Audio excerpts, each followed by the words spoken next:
Bueno, ahí ya me pongo a grabar.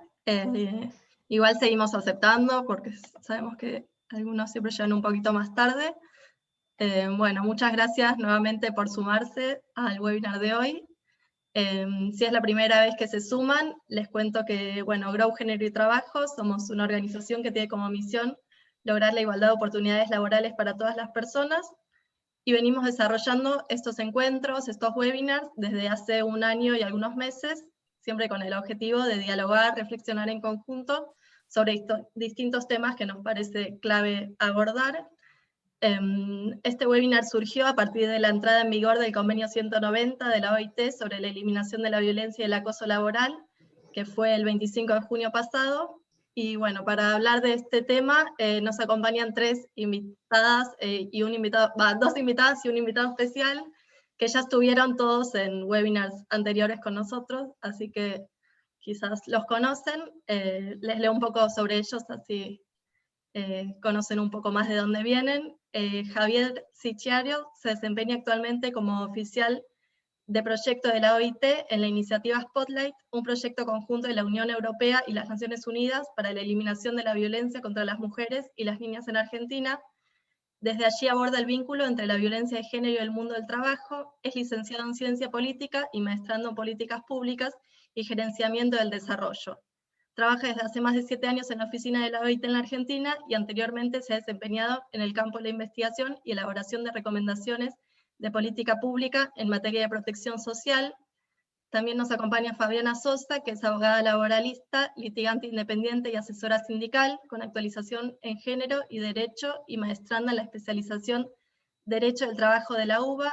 Es miembro de la Comisión de la Mujer Trabajadora de la Asociación de Abogados y Abogadas Laboralistas, e integró la Delegación de Abogados Laboralistas de América Latina ante la Conferencia Internacional del Trabajo en la OIT en el procedimiento doble de discusión del Convenio 190 que se realizó en Ginebra. Es conferencista y publicista en la materia, especialmente de violencia y cuidados.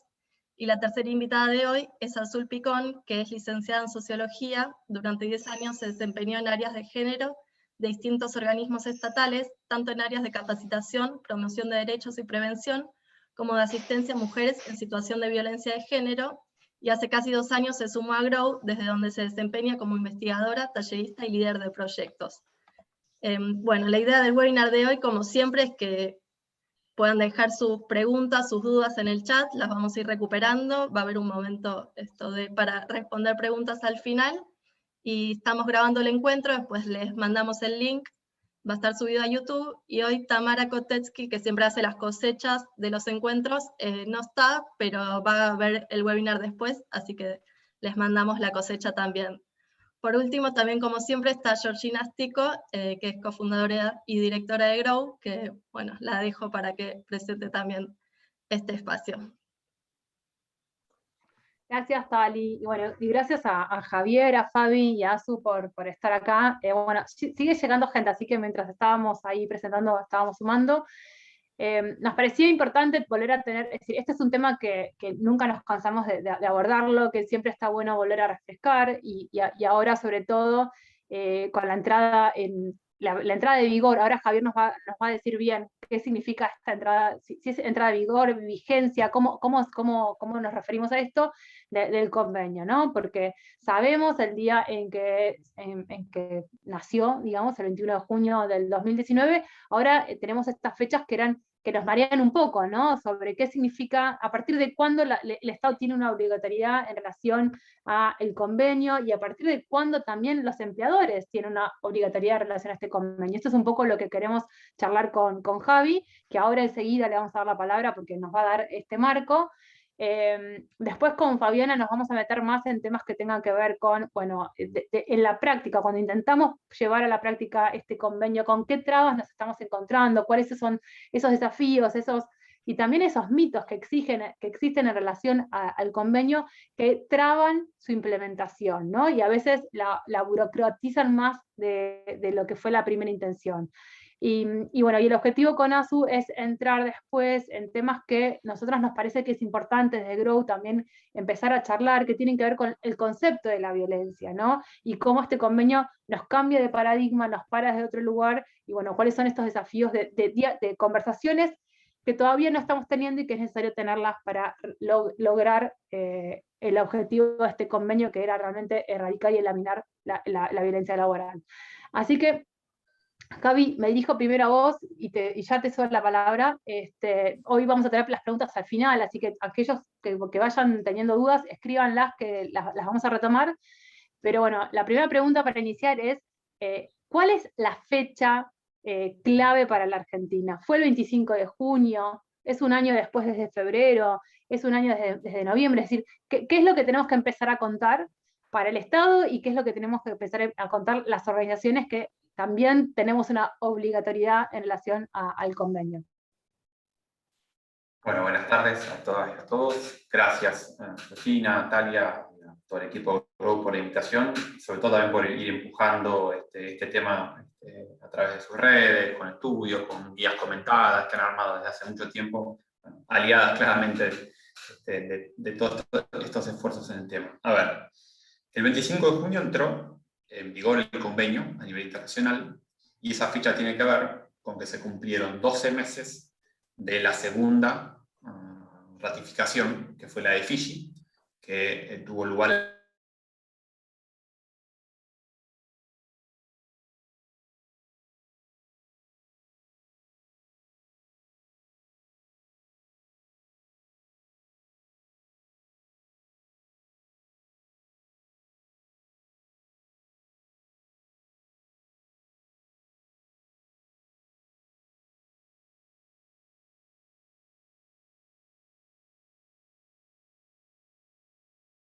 al respecto. Yo esto lo he chequeado, digamos, a nivel normas internas de la OIT, y efectivamente es el 23 de febrero del 2022 cuando computa oficialmente que entra en vigor el convenio en Argentina. Y lo que nosotros interpretamos con esa fecha es desde ese momento donde se le puede reclamar al Estado argentino por su incumplimiento, ¿no? Que es el que como Estado miembro de OIT asume buena parte de las obligaciones, ¿no? Entonces, es el 23 de febrero del 2022 la entrada en vigor del convenio en Argentina. Esto no quiere decir, pero bueno, eso después lo podrá ampliar un poquito más Fabiana, que dado que el Congreso nuestro aprobó esta ratificación a fines del año pasado, haya un reloj interno paralelo, si quiere, ¿no?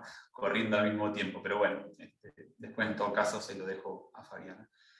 No sé, Yoshi, si vos me querés ir haciendo un poco las preguntas que habíamos pensado, o si querés un poquito que avance con un contexto, No, dónde estamos hoy. anda avanzando vos y yo después cualquier cosa te voy avisando. Dale. Buenísimo, buenísimo. A ver, empezamos un poco por lo formal. ¿Dónde estamos hoy? Argentina es uno de los 6 países del mundo que ha ratificado hasta el día de hoy esta norma internacional, junto a Fiji, Uruguay, Somalia, Namibia y Ecuador, 3 de los 6 países de América del Sur, lo cual es un dato para nosotros, que ahí también hacemos alguna lectura regional al respecto, que es interesante, sobre cómo está avanzando esta agenda. Y por supuesto, digo, la semana pasada, hace 2 semanas, que fue esta semana de la entrada en vigor a nivel internacional, organizamos desde IT lo que llamamos una semana de acción sobre el convenio 190, con el objetivo de empezar a empujar muchas más ratificaciones, ¿no? Ya tenemos las 2 que necesitamos para que entrara en vigor, empieza a haber incipientes ratificaciones en varios países, pero por supuesto hay una expectativa de que sea una norma aprobada por muchísimos otros países. Creemos que eso va a suceder pronto a nivel de Unión Europea, que tiene en general un ejercicio un poquito más lento de revisión de estas normas internacionales, pero que jugó un rol muy importante en lo que es la ratificación del convenio, entonces no nos extraña que en los próximos meses empiecen a haber ratificaciones de varios países de la Unión Europea, que en definitiva, digo, va a ser una forma de refrendar lo que fue un apoyo muy grande que tuvo esta norma internacional al momento de su votación, ¿no? En junio del 2019, 92% de votos favorables, digamos, en relación al convenio, un 87% en relación a la recomendación. Entonces, es de esperar que haya ratificación, ¿no? Como parte de ese objetivo, bueno, tuvimos esta semana de acción, donde de alguna manera hubo un llamado de nuestro director general, Guy Ryder, junto a representantes de las y los trabajadores, de las y los empleadores, para esto, ¿no? Empujar nuevas ratificaciones a nivel mundial. Esa es una de las cosas que ha hecho OIT recientemente. Se están acompañando estudios también de cuáles son las brechas normativas que tienen algunos de los países miembros de OIT y que han manifestado algún interés en ratificar, y que se están preguntando, bueno, a ver, ¿qué me falta a mí? ¿Qué es lo que tengo que revisar? OIT en al menos 15 países está haciendo ese acompañamiento a los gobiernos para empezar a ayudarlos en ese camino. Y en el caso de Argentina tenemos también un impulso adicional que viene por parte de la iniciativa Spotlight, un proyecto que quizás algunos de ustedes escuchó nombrar. Es una alianza entre la Unión Europea y el Sistema de Naciones Unidas para erradicar las violencias contra las mujeres y las niñas, que como OIT forma parte, trabajamos el vínculo de la violencia de género y el mundo del trabajo, y tenemos en esta norma internacional, en estas normas internacionales, un gran instrumento, ¿no? Porque son dos normas que hablan de violencia de acoso en el mundo del trabajo, pero que jerarquizan la perspectiva de género, reconocen que son las mujeres las que padecen mayormente este tipo de situaciones, ¿no? Y llaman, digamos, ¿no?, a que en todo tipo de medidas haya, digamos, perspectiva de género, comprometen a los actores del mundo del trabajo con la prevención, digamos, y erradicación de la violencia doméstica, ¿no? Entonces, también tenemos un impulso adicional desde esta iniciativa en lo que hace a esta agenda de ya no promoción de la ratificación del convenio en Argentina, sino empezar a pensar la implementación y cuáles son los desafíos. Y ahí comentarles, yo después les voy a dejar el enlace, la semana pasada, como parte de esta semana de acción que OIT hizo a nivel global, en Argentina hicimos, hace 2 semanas, un webinar, que tuvimos 600 personas, impresionante la cantidad de gente que se sumó, y presentamos un estudio, que es el que voy a dejar el enlace, que justamente busca identificar, bueno, cuáles son algunos de los desafíos, ¿no?, que se nos presentan como país para poner en marcha, hacer efectivo, digamos, que esto empiece a ser carne, ¿no?, que empiece a existir realmente todos estos lineamientos que dice el convenio 190 y la recomendación 206. Hay un poco una pregunta que ustedes me trasladaban, era ¿qué significaba esto para las organizaciones de empleadores, ¿no? Y a mí me parece que primero, la responsabilidad, y así lo establece, digamos, el convenio, la responsabilidad lo tienen los Estados miembros de la OIT, ¿no?, que son quienes se comprometen, digamos, a esta ratificación. Entre esas obligaciones que tienen los Estados miembros es prohibir legalmente la violencia y el acoso, y en Argentina todo indica que eso se va a traducir, ¿no?, y ahí estamos un poco en los desafíos, en una nueva norma sobre violencia y acoso en el mundo del trabajo. El gobierno argentino, en una mesa interministerial de diciembre de 2020, y en un plan de acción que presentaron ese día para la aplicación del convenio, uno de los lineamientos que marcaron es la redacción de un anteproyecto de ley sobre violencia y acoso en el mundo del trabajo. Bueno, todavía no hemos tenido novedades recientes, pero queremos que pronto las tendremos, y ahí esperemos que también OIT pueda contribuir con alguna sugerencia, comentario, lo que fuere. Ahora bien, dentro que establece el convenio dice que todo miembro debe adoptar una legislación, y en esa legislación se debe exigir a los empleadores, que este es el artículo 9 del convenio, para quien después lo quiera mirar un poquito más en detalle, que los empleadores tomen medidas apropiadas y acordes con su grado de control para prevenir la violencia y el acoso en el mundo del trabajo, en particular, dice, en la medida que sea razonable y factible, y plantea 4 grandes títulos, digamos, ¿no? Una política del lugar de trabajo relativa a la violencia y el acoso, que se tenga en cuenta la violencia y el acoso, así como los riesgos psicosociales asociados en la gestión de la seguridad y la salud en el trabajo, que se identifiquen los peligros de violencia y acoso, ¿no?, y se adopten medidas, digamos, para prevenir y controlar estos peligros, y que se proporcione a los trabajadores y otras personas información y capacitación, ¿no?, sobre este tema. De alguna manera, es esta legislación que el Estado debe, digamos, el gobierno debería elaborar, la que debería contener cuáles van a ser digamos, las exigencias para el sector empleador, y que deberían contemplar estas que les acabo de mencionar, que es la que establece el convenio en su artículo 9. ¿Cuáles son, y estoy yendo rápido, digamos, algunos desafíos que estamos viendo y que un poco se recogen en este documento que ya les conté hace un ratito, para la implementación del convenio en nuestro país? Junto a esta discusión propiamente normativa, nos parece que, y a ver ahí para que todos estemos en la misma página, Argentina tiene una ley 26485 que incorpora la violencia laboral contra las mujeres, pero bueno, se circunscribe, digamos, ¿no?, a lo que es la violencia laboral contra las mujeres. Tenemos también marcos regulatorios provinciales que abordan la violencia y el acoso, pero en general en el sector público, que es el ámbito de competencia de las provincias. Entonces tenemos antecedentes interesantes, pero ninguna de estas normas tiene esta definición que plantea el convenio sobre violencia y acoso, una comprensión amplia de los sujetos y los ámbitos de aplicación, que en general son mucho más amplios en esta norma que en las que habitualmente teníamos. Casi ninguna de estas normas hasta el momento también ha incorporado lo que es la prevención o la posibilidad de estos actores de contribuir a la prevención y erradicación de la violencia doméstica, ¿no? Entonces, también acá aparecen agendas que venían por separadas, hay un llamado a unificarlas desde las respuestas. Entonces, bueno, por eso es que Argentina debería elaborar una normativa, digamos, ¿no?, que de alguna manera salve estas brechas que tenemos en relación a nuestro marco normativo, que es interesante, pero que se queda corto, digamos, ¿no?, en lo que es la definición, sujetos, ámbitos de aplicación que plantea el convenio. Me parece a mí que va a haber desafíos más de tipo institucional, de fortalecimiento institucional. Tenemos en nuestro Ministerio de Trabajo una oficina de violencia, asesoramiento sobre violencia laboral, que tiene un observatorio, que hasta el momento, digamos, es unipersonal. Bueno, seguramente que esos espacios van a tener que ser, digamos, fortalecidos, porque bueno, las demandas probablemente en el tema aumenten, ¿no? Al redactar un proyecto de ley nacional, ¿no?, a jerarquizar el tema en la agenda pública, al haber dictado un plan de acción para la aplicación, parece que ahí va a haber una necesidad de un fortalecimiento de todos esos espacios, incluso y principalmente también lo que hace a la atención, ¿no?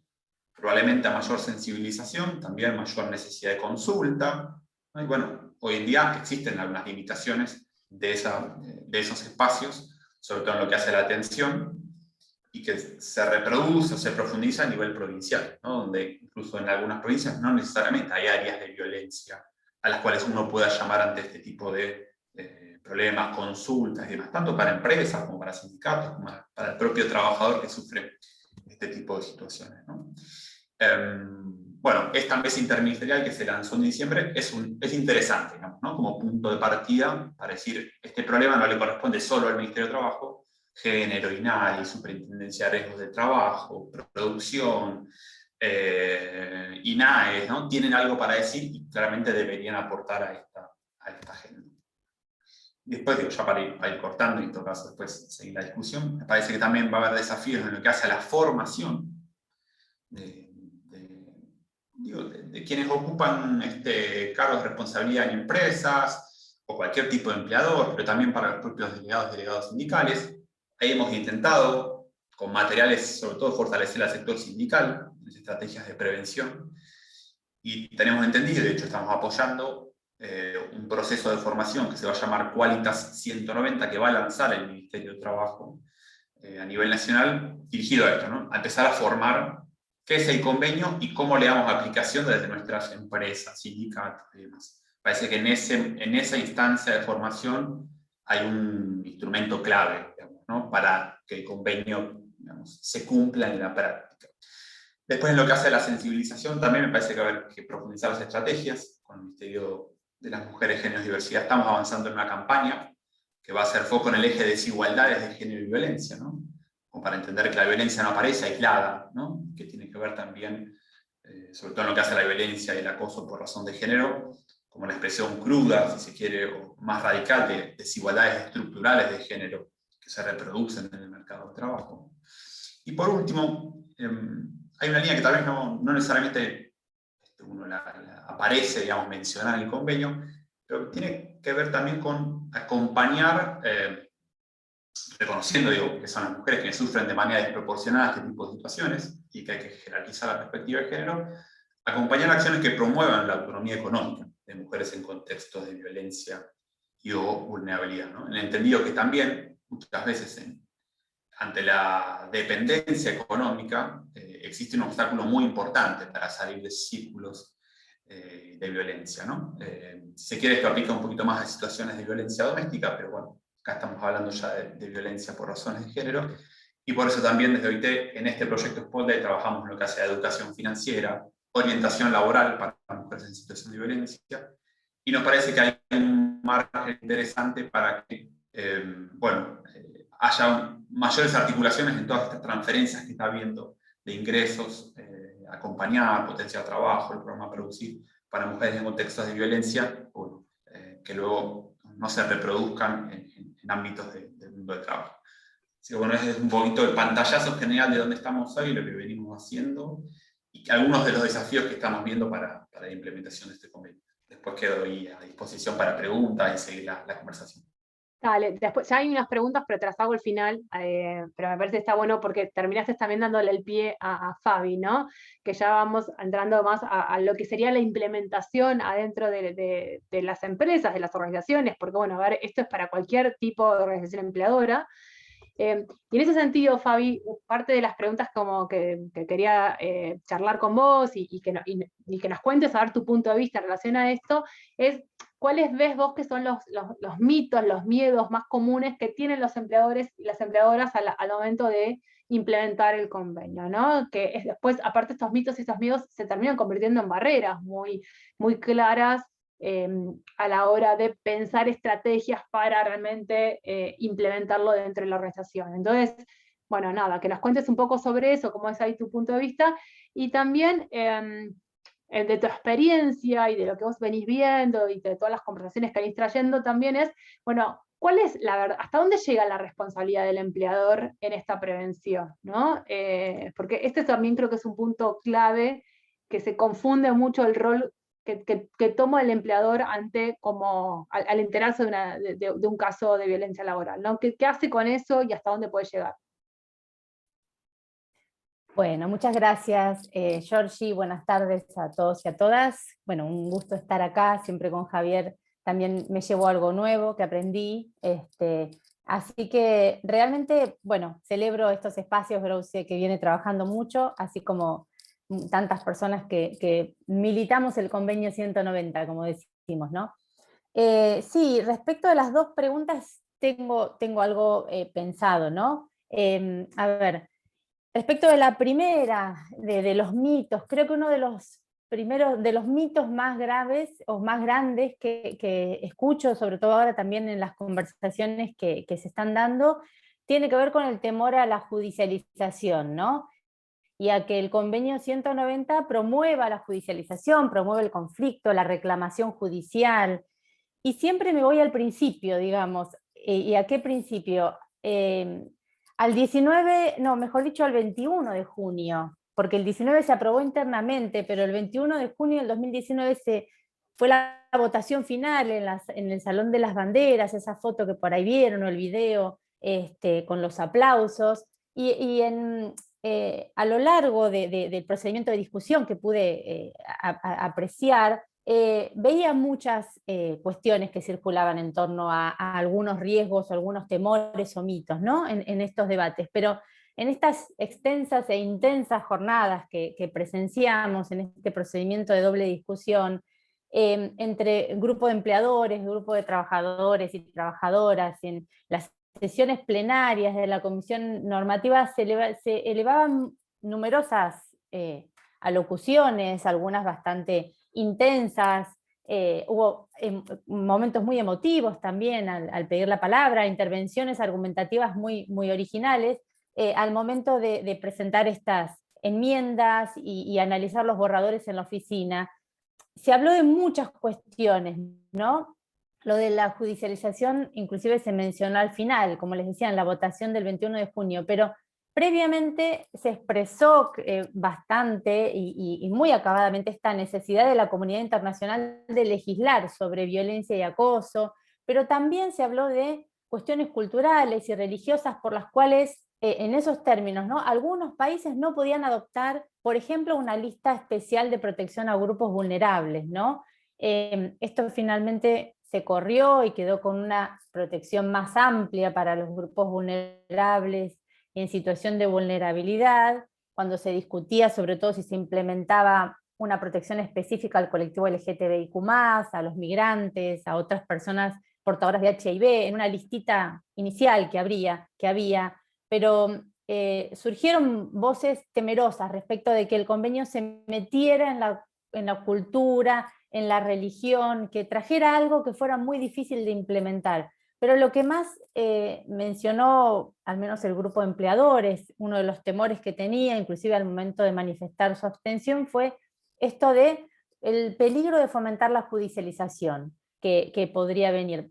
con el convenio. Y la verdad es que lo que yo pensaba era que realmente quienes tienen este temor quizás se perdieron un poco los debates y la riqueza que tiene el convenio cuando lo que menos trae es esta intención de judicializar, si bien habla de la posibilidad de establecer una indemnización, que de hecho ya hoy la tenemos, quienes hoy se encuentran en una situación de violencia y o acoso, recurren a otras herramientas, porque como bien decía Javier, solo tenemos la ley 26485, no tenemos una ley de ámbito nacional, sí tenemos en el ámbito público en algunas provincias, pero bueno, todas con diferentes matices, es un mosaico regulatorio bastante disperso. Sin embargo, hoy quien quiere hacer un reclamo busca la manera de hacerlo, porque siempre hay desde la ley de contrato de trabajo, desde la normativa laboral, la obligación de preservar el ambiente de trabajo, pero nunca se había dicho de la forma que se dice en el convenio 190, ¿no?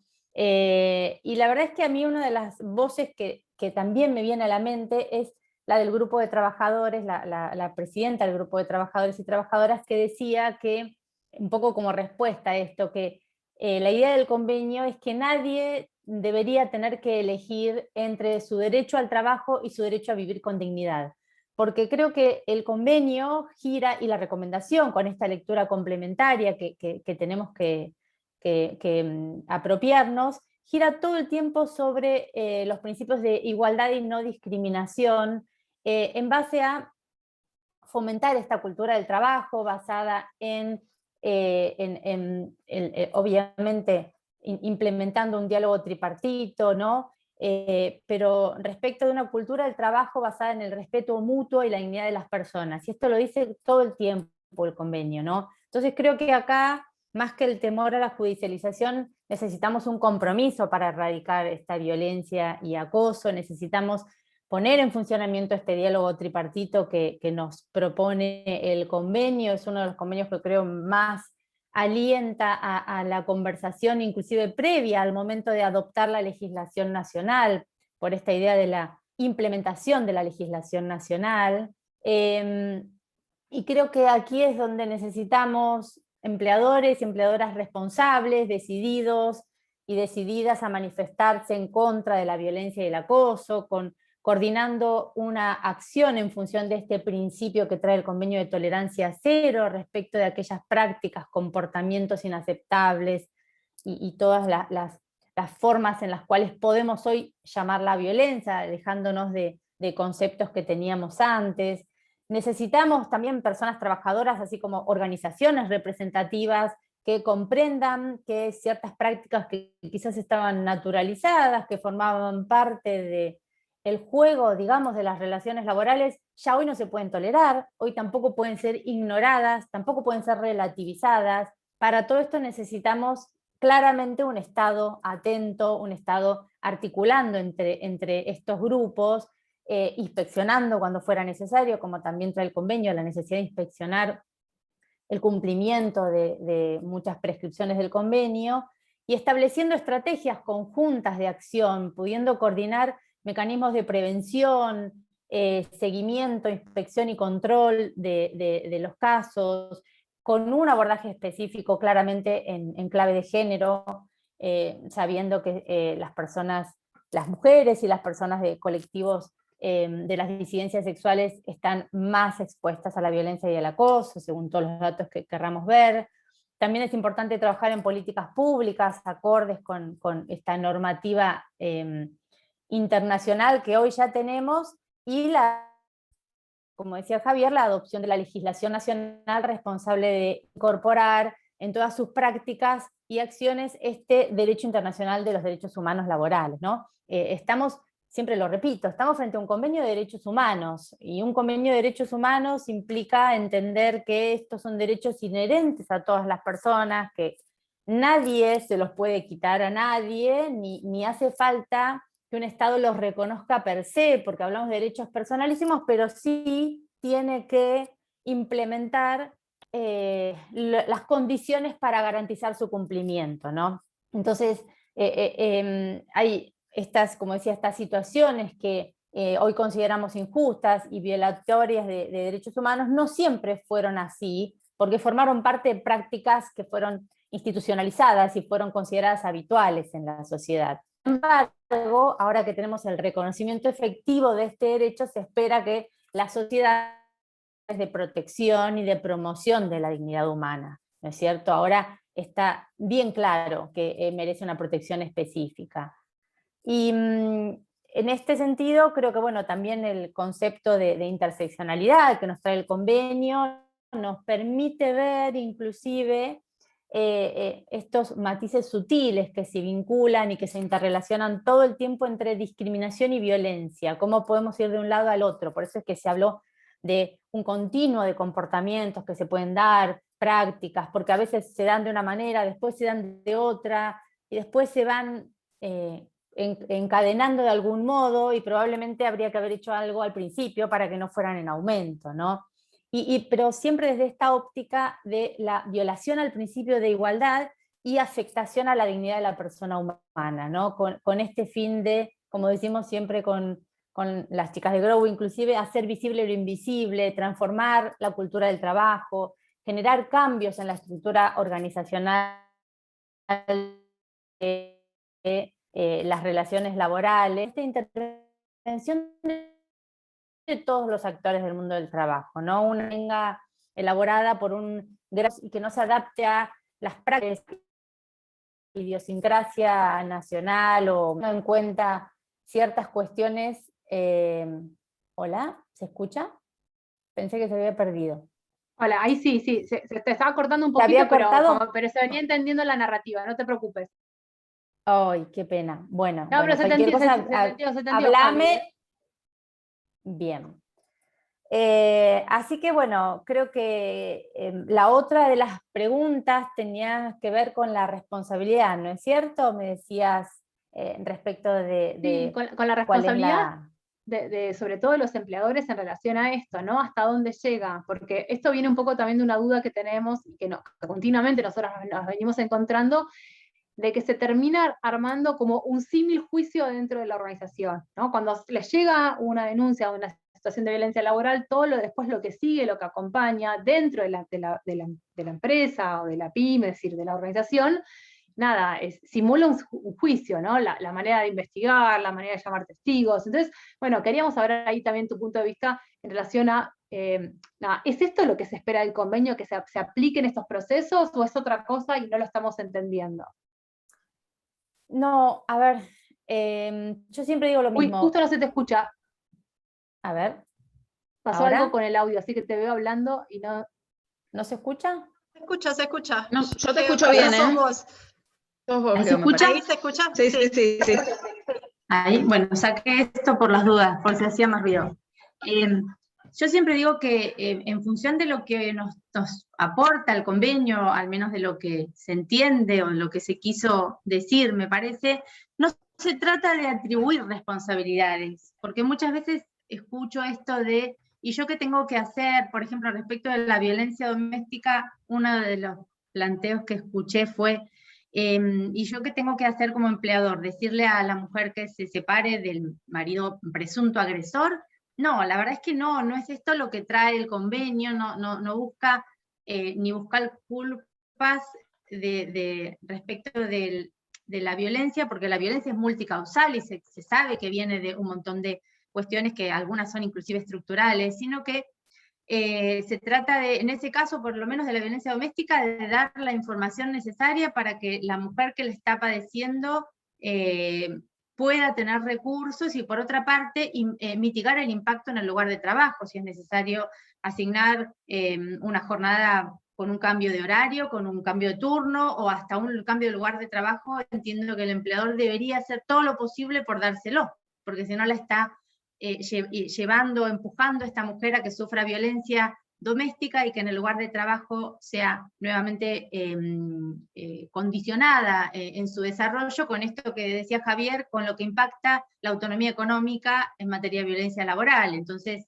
en eso creo que es uno de los pilares que trae esta idea de la violencia doméstica. Pero, por otra parte, el convenio no busca, para mí, claramente, atribuir responsabilidades, sino que se adopta como ámbito de aplicación el mundo del trabajo para describir estos entornos incluidos en el ámbito del trabajo. Fíjense que no se habla del lugar de trabajo, pero al hablar de ámbito se tiene en cuenta aquellos entornos que están suficientemente vinculados con el trabajo o que derivan del trabajo, de los que cabe esperar que razonablemente, es decir, no lo imposible, pero que razonablemente se adopten las medidas preventivas y de reparación o de cese claramente cuando ocurre un hecho de violencia y o acoso laboral. Por esto de que la violencia es un fenómeno que nos atraviesa en distintas situaciones, en distintos ámbitos sociales en los cuales participamos, y debe tenerse en cuenta esta mirada transversal, que nos puede ir afectando en distintas etapas de nuestro desarrollo y de nuestra vida, ¿no? Bueno, el mundo del trabajo no es ajeno claramente a esto, por esto es que se espera, en la medida de lo razonable y factible, que es una de las formas que usa el convenio, o la necesidad de entenderlo, lo que se puede hacer en función de mitigar los impactos o hacer cesar o establecer mecanismos para que no se sigan repitiendo, o inclusive para prevenir que se sigan perpetuando.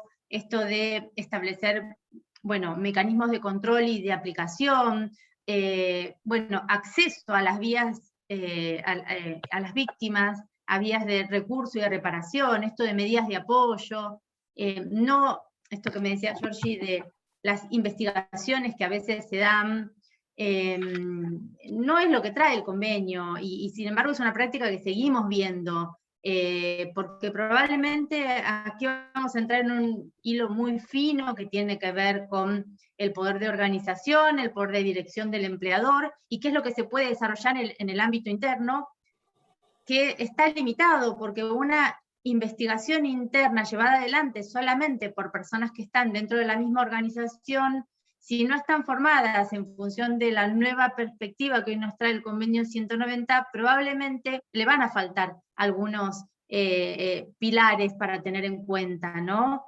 Más allá de, obviamente, tener en consideración el tratamiento que se le debe dar a las víctimas que están sufriendo violencia y acoso, pero el convenio establece como algunas directrices, y la recomendación más todavía. Creo que siempre digo que todo lo que no pudo entrar en el convenio se fue a la recomendación, porque algunas cuestiones son muy prescriptivas, y bueno, algunos países es como que decían, no, bueno, si esto sale así, yo no lo puedo votar, o nuestro país no lo puede adoptar, y lo que se quería era que la mayor cantidad de países posibles estuvieran adentro, por esto de que hay tanta legislación, hay tan poca legislación que recepte los convenios de violencia y acoso, y a su vez tan dispersa en todo el mundo.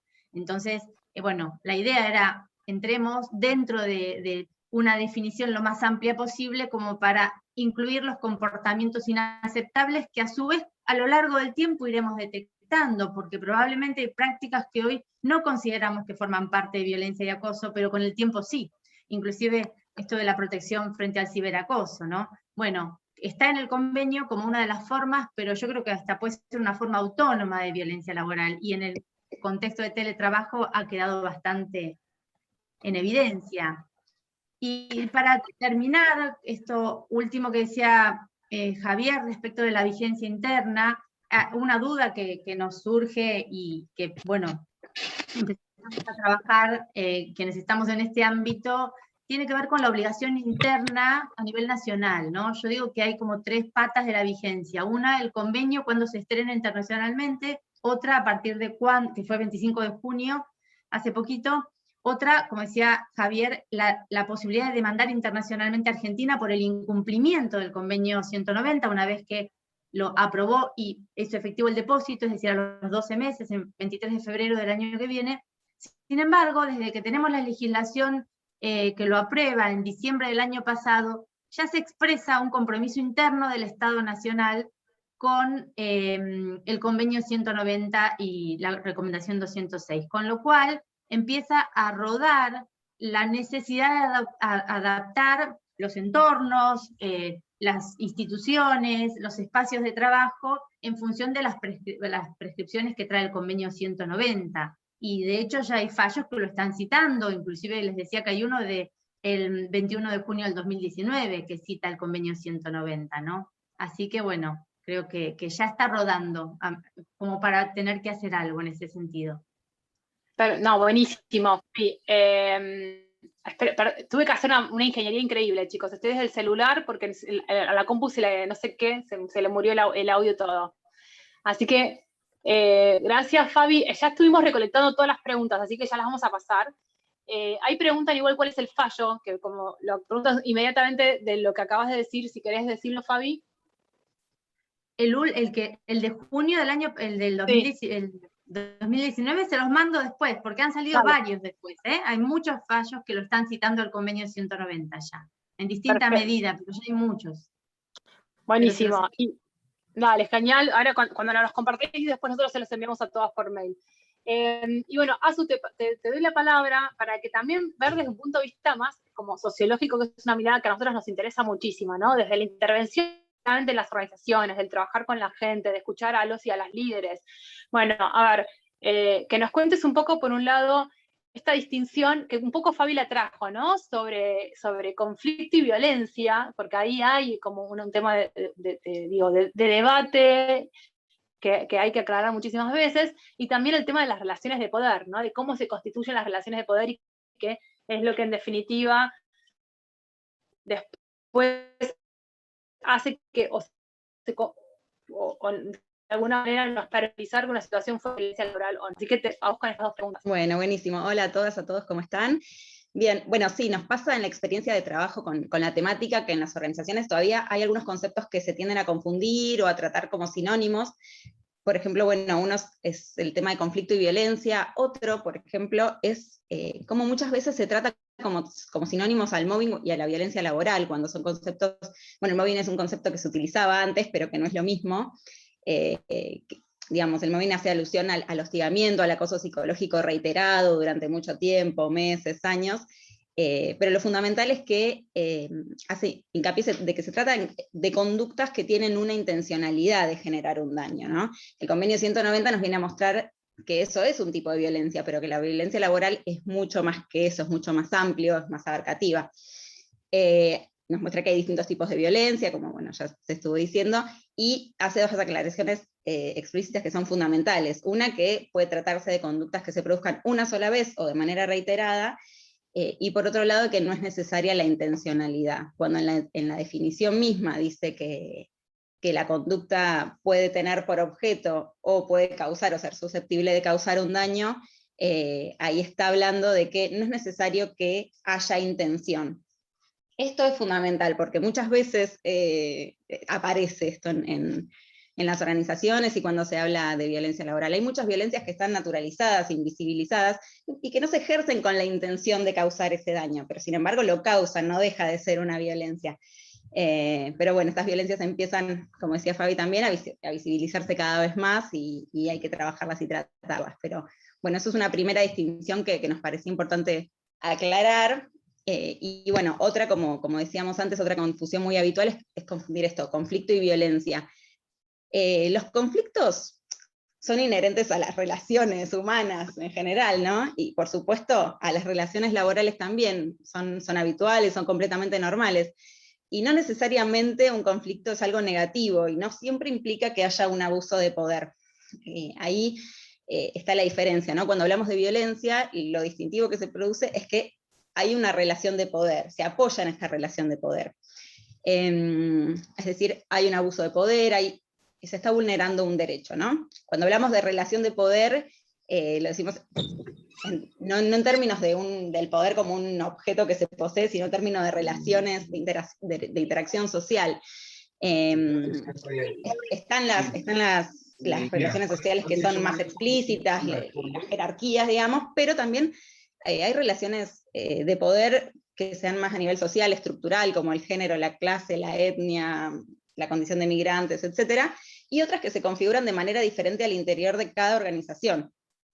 Por ejemplo, en algunas organizaciones la edad puede ser un factor de poder de diferentes maneras. Hay organizaciones donde ser más joven implica tener cierto poder, en otras donde ser más grande implica tener cierto poder, o tener un tipo de profesión u otra, etcétera. Y ahí juega un poco también lo que hablaba Fabi de la interseccionalidad, ¿no? Cómo se van relacionando estas distintas categorías. Entonces, cuando hablamos de conflicto, esto, ¿no? Puede ser un indicador de violencia, pero no siempre es violencia. Sí es importante estar atentos, saber gestionarlos de manera adecuada, digamos, trabajarlos, y por eso el posicionamiento también de los líderes en las organizaciones hacia el conflicto es fundamental, pero no hay que tenerle miedo.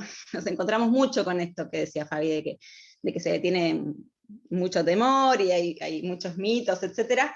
Pero bueno, sí estar atento para ver si ese conflicto se da entre pares o no, si está operando o no una relación de poder, y que bueno, no derive en una resolución que implique agresión.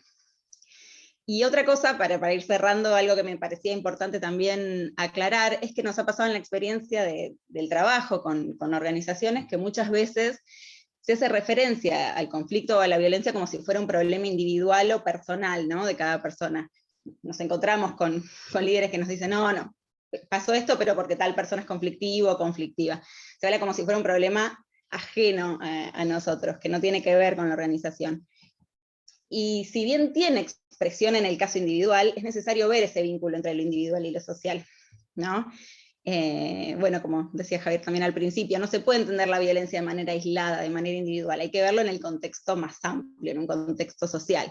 ¿Por qué? Justamente por esto que hablábamos, porque la violencia es consecuencia de un sistema desigual, se apoya en condiciones de desigualdad social, económica, cultural, histórica, etc. Las relaciones de poder exceden a cada individuo, se configuran justamente en este marco de sociedades desiguales. Por eso, si no entendemos eso, no vamos a poder trabajar a fondo el problema de la violencia. Y en las organizaciones es muy importante tenerlo en cuenta, porque bueno, vamos a trabajar con esas personas, pero en realidad el problema hay que abordarlo más allá. Me refiero a la persona que ejerció violencia y que la sufrió, pero el problema hay que abordarlo más en profundidad, y ahí es donde también cobra relevancia la importancia de trabajar en sensibilización, en capacitación, en prevención, de empezar a visibilizar estas violencias que están naturalizadas, detectarlas, empezar a trabajarlas cuando se denuncian. Bueno, ahí también el convenio es un gran marco para poder abordarlas de manera integral, ¿no?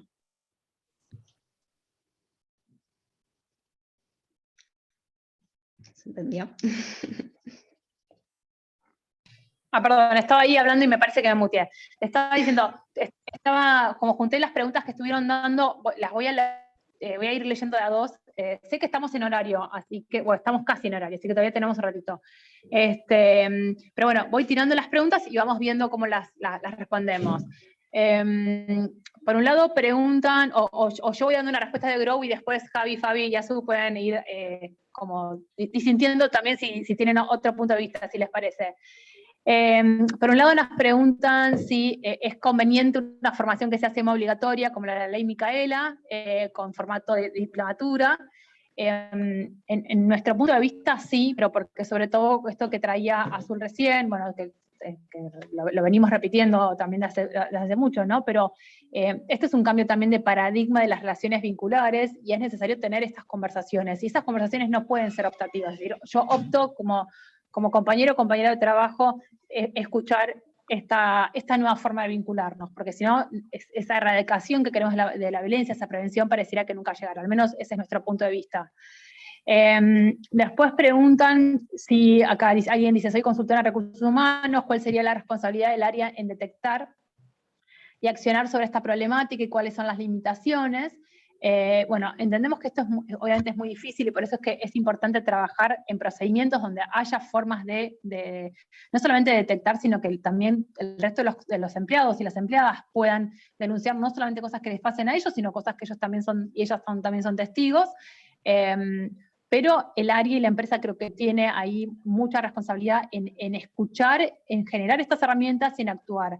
Creo que fue Caro Garófalo que nos pasó ahora por el chat un caso que se dio en Estados Unidos sobre un equipo de fútbol, ¿no? Como para justamente mostrar qué pasa cuando esa responsabilidad no se ejerce. Ahora les voy tirando las otras preguntas. Dicen, a nivel normativo, en cuanto a las definiciones, si vale la pena incluir el acoso laboral en las violencias, o mantener dos menciones separadas, violencia laboral y acoso. Después preguntan si en el ámbito laboral la violencia también es despedir argumentando X excusas para no pagar, y ni siquiera, bueno, el sueldo. Eso lo vamos a trabajar, me parece que es más específico más al final. Y les traigo esta también que dice: en el ámbito público, ¿qué herramientas aporta la solución alternativa y no caer en el eterno sumario? Hay un par de preguntas más, les leo una más, y dice la otra consulta: ¿qué alternativas de actuación como organización se pueden llevar adelante cuando el que ejerce la violencia doméstica es un colaborador de la organización? No sé, ahí a ver si Fabi, Javi o Azu quieren tomar alguna de estas preguntas. A ver, hago primeras respuestas incipientes respecto al tema de ley Micaela y la información.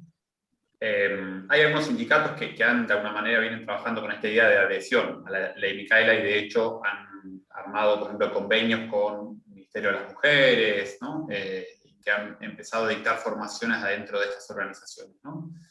Otros no necesariamente lo han tomado de esa manera, pero se están empezando a capacitar delegadas y delegados sindicales, incluso secretarios generales. Me tocó la semana pasada en el gremio AMET.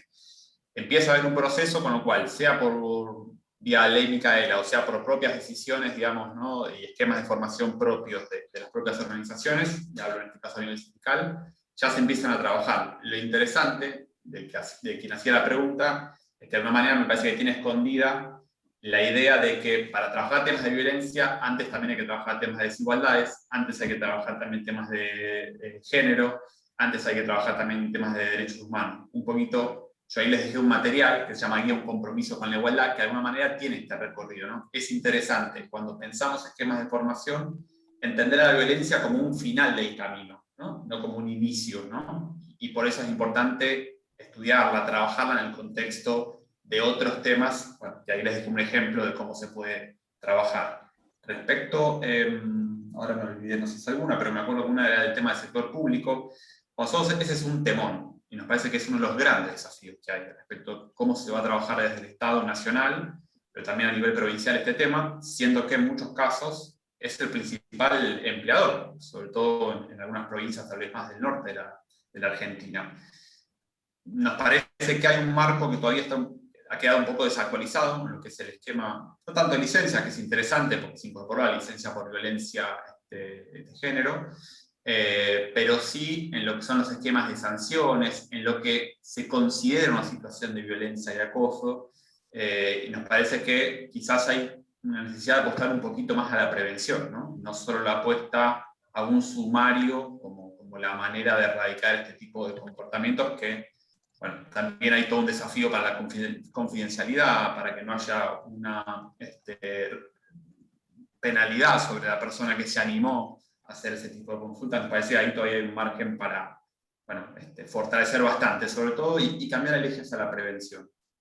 Quiero que me olvide de alguna más, pero bueno, la dejo al resto de los colegas. No te preocupes, ahí las vuelvo a traer, pero buenísimo eso. Les repito las otras que estaban, a ver, pues justo aparte también para Fabi directamente, que te decían cuáles serían las medidas preventivas y de apoyo concretamente. Creo que cuando estabas hablando sobre el tema, bueno, y aparte hace justo pie a lo que traía Javier recién, de que, digo, el ejercicio o el esfuerzo tiene que estar en la prevención, ¿no?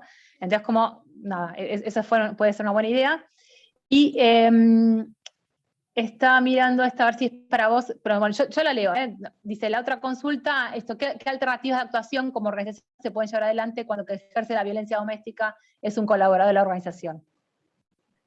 Bien, bueno, voy al principio, que quedó una que me parece que es muy interesante y surge siempre. Dale. Que es importante separar las definiciones de acoso y violencia, ¿no? Creo que había una pregunta que circulaba por Totalmente. ahí. Esa, sí. Surge mucho, y esta nos generó en la discusión allá 2 días y medio más o menos, porque había muchas diferencias, porque la legislación nacional de los, creo que de 80 países que se relevaron, es bastante disímil en los considerandos, y la idea, a ver, te digo el concepto que giraba: en cuanto más definiciones estrictas y separadas pongamos, más difícil va a ser incluir conceptos. Y la idea aquí no era girar en torno a definiciones específicas, encorsetadas, cerradas o tipificaciones, ¿no? Una cuestión normativa, una lista, porque La idea es que incluir la mayor cantidad de comportamientos inaceptables en este entendimiento de todo lo que es violencia laboral, ¿no? Siempre digo que no cualquier conflicto es violencia laboral, no todo es violencia laboral. Si hay una cuestión de no registración, no siempre es violencia laboral. Por ahí es una forma de discriminación, pero no es lo mismo. No vamos a meter todo en la misma bolsa y ensanchar tanto los conceptos como para quitarle sentido. Pero la idea, para mí, sigue siendo acoso y violencia en una misma definición. Espero que se adopte así. Creo que Gerardo Corre, si no me equivoco, Javier dijo que la idea era que quede así, pero bueno, veremos qué surge después de la normativa nacional, porque entiendo que por ahí un grupo de empleadores pretende estas definiciones separadas, pero me parece que eso no nos va a ayudar en la idea de erradicar este flagelo del siglo XXI que es la violencia laboral. Así que esa es mi respuesta. Respecto de la prevención, me parece que es muy importante esa pregunta, y hay instancias de prevención, y hay algunos ejemplos que trae el convenio 190, por ejemplo, en el capítulo 2 del convenio, donde habla de protección y prevención, da un listado y algunos ejemplos que podemos tener en cuenta. Primero, la organización afirmar que la violencia y el acoso no pueden ser tolerados. Esto ya indica un compromiso de la organización, y esto es, acá no se puede fumar, bueno, acá no se puede violentar, perdón la comparación, pero es demostrar un compromiso de la entidad. Por otra parte, establecer programas de prevención de violencia y acoso, y la prevención tiene muchas facetas, ¿no? Inclusive si se pueden medir estos objetivos, esto lo trae el convenio, ¿no? Definir derechos y obligaciones de trabajadores y empleadores, contener información sobre procedimientos de presentación de quejas e investigación, prever las comunicaciones internas relacionadas con incidentes de violencia y acoso se tengan en consideración y se adopten medidas que correspondan. Definir el derecho de las personas a la privacidad y confidencialidad, protección a denunciantes y testigos.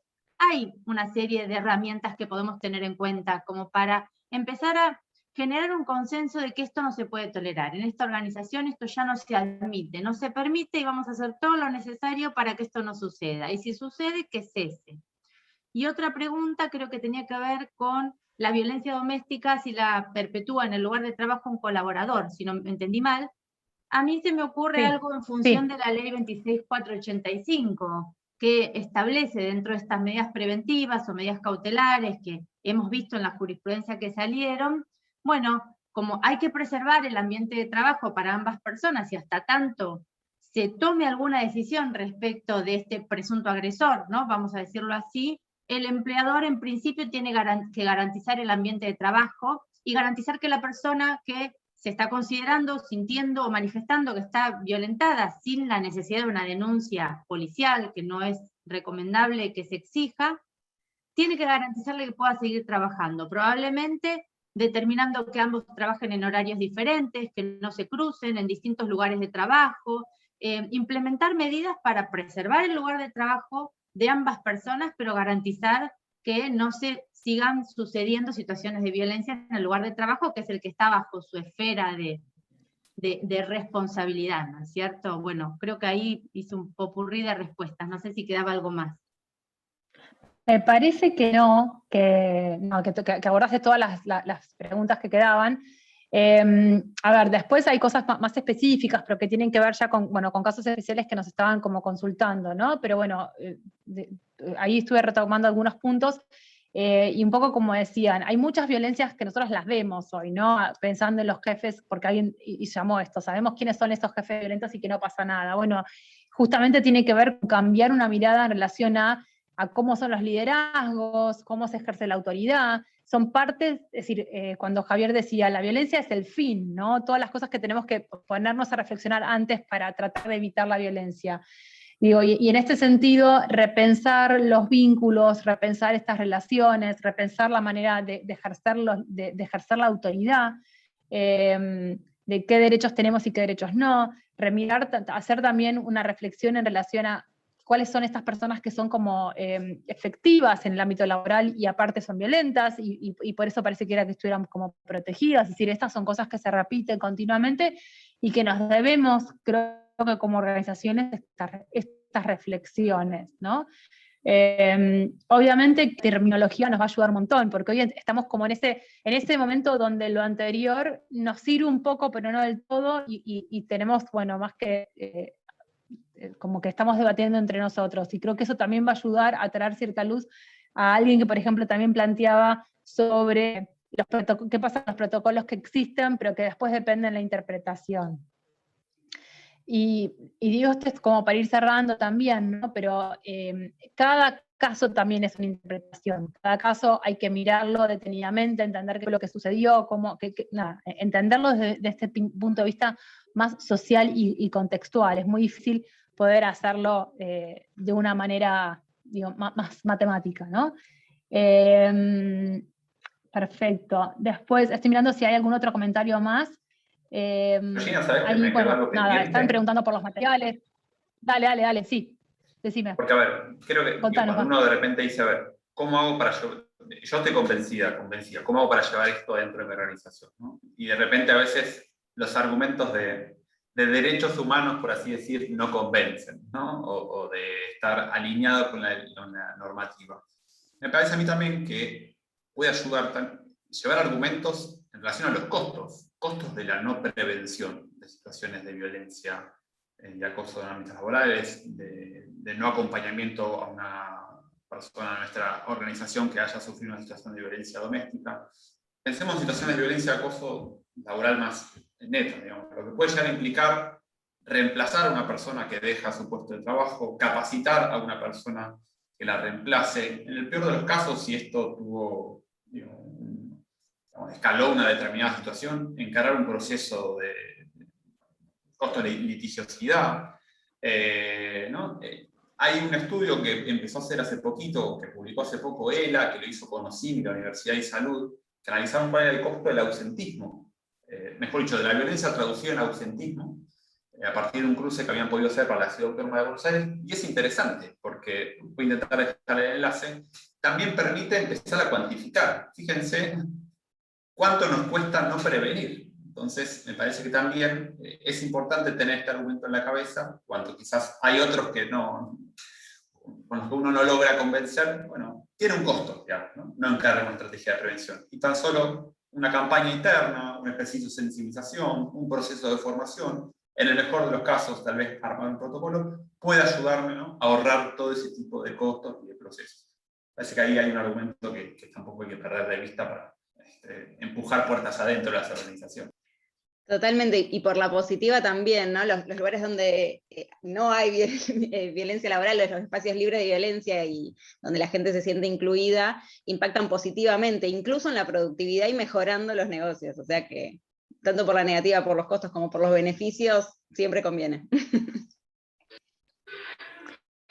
Sí, bueno, con esto siento que nos pasamos ahí unos minutos del conversatorio. Les súper agradezco a los tres por haberse sumado, por darnos este tiempo también de seguir reflexionando y profundizando sobre este tema. Y en este sentido, bueno, les vamos a compartir por mail no solamente el video, sino todos los links a las investigaciones que fueron nombrando. Si tenés, Javi, el de ELA, perfecto, si no lo buscamos, porque me acuerdo de haberlo visto justamente esto que nombrás, así que está buenísimo para que otros lo tengan también como recurso. Lo mismo, si alguien nos está acá escuchando y quiere compartir algo, también que nos lo envíe, que seguramente mañana, porque vamos a esperar a que Tamara haga la cosecha visual, le vamos a enviar todos. Así que tienen unas 24 horas como para que nos pasen la información y se la podamos compartir, no solamente a todos los que hoy se sumaron, que así que muchísimas gracias por estar acá, sino también a todos aquellos que por ahí que se inscribieron y no llegaron. Pero bueno, vamos a seguir logrando, y espero que por ahí de acá al 22 de febrero del año viene, cuando, si entendí bien, ahí ya entra en vigencia para la Argentina, ¿no? Y bueno, vemos en qué situación estamos, cuántas empresas nuevas y cuántas organizaciones más se tomaron el desafío de ir adaptándose a este convenio, y bueno, y todo lo que queda por hacer, porque de acá es hasta la implementación. Así que bueno, muchísimas gracias. Muchas gracias a todas, a todos, a todos. Muchas gracias a todos por participar. Gracias, un gusto. Chao, gracias.